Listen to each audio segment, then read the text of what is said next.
MINDIA, Mind of India. There's a very popular saying that a dog is a reflection of the society in which it exists.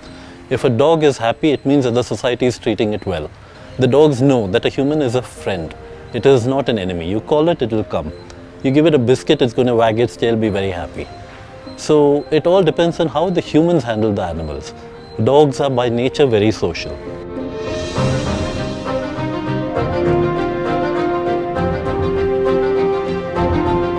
I have grown up with animals my whole life, and for us it was always like they are another life form. They have as much right to life and as much right to dignity as we do. So it always bothered me when people used to treat them as less than ideal or unwanted in certain areas. It's their planet too.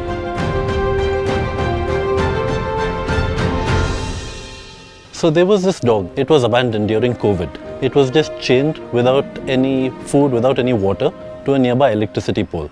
Of course, I went there and a couple of others from our area went there.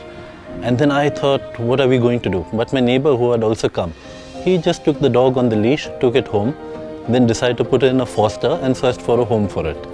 And then during COVID, we saw a lot of these abandonments, and we realized that there's so much work that we can do ourselves without having to depend on anybody else. Then when I found a little puppy in the drain, I took it home. I looked after it, gave it its vaccinations and everything. And then another friend of mine decided to help me out finding a home. And within a week, that was a good, best case scenario though. So within a week, we found a good home for that puppy. And even now, 4 years later, we still get updates. And we really feel like we have made a difference, at least to the life of that puppy. It's always a good feeling.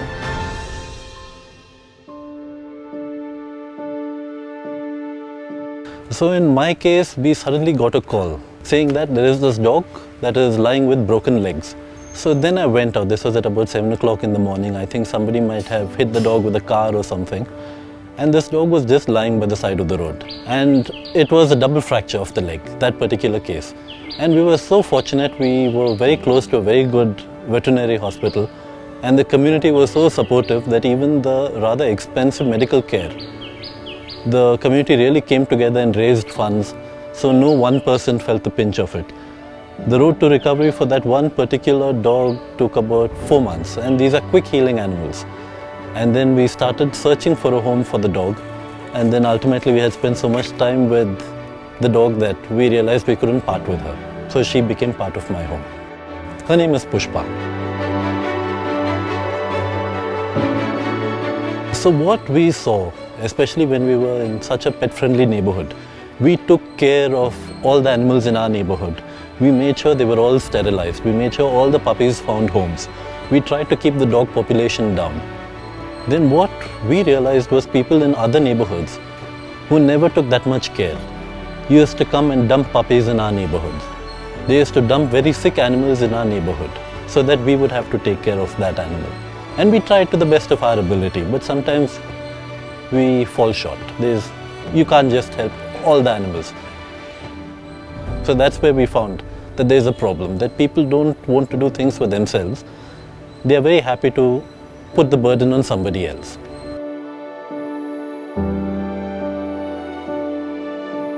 Every person has a different bandwidth, be it financial bandwidth or time. So if you don't have the financial means, you can start off by helping the municipal authorities picking up the animals that are unsterilized in your area, picking them up, sterilizing and vaccinating them, and leaving them back. What this does is it keeps the dog population under control. It helps them get vaccinated. If the dogs bite somebody, they're not at any risk of rabies. And the moment their aggression comes down, the human-animal conflict is gone. So a normal person can do that. It takes no money and it takes very little time.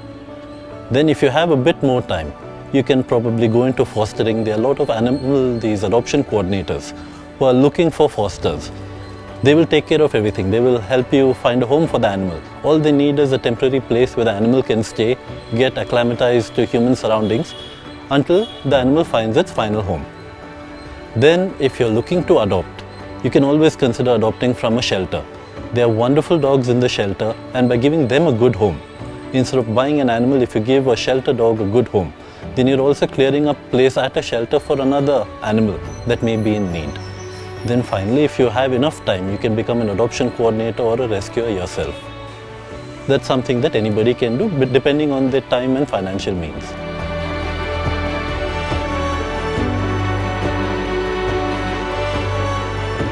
So when I have time, I'm very happy to keep doing this. When I don't have time, I'll have to draw a line.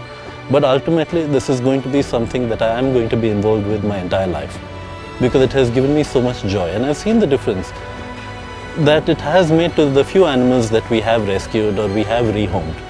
It's always good to see this little puppy that was in a ditch suddenly living a life of luxury.